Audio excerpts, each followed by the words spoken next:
Overlooking data quality as a data engineer can either result in not that bad of an outcome or a very bad outcome. And so I'll give you an example from my own company.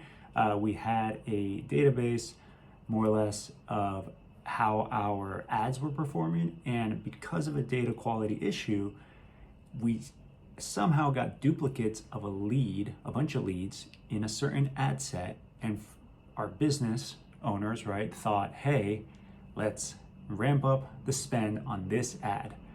And then we found out the hard way that this ad wasn't actually successful.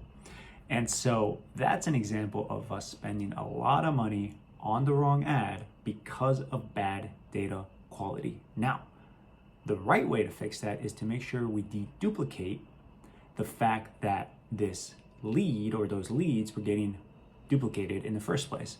So it's an example of bad data quality because the data was getting duplicated, but there are multiple types of bad data. It could be inaccurate data, it can be duplicates, it could be missing data, but it just goes to show that any of those can have a very, very harmful impact on the business. And specifically in my case, that one data quality mistake probably cost our business probably more than $1 million. So there you go.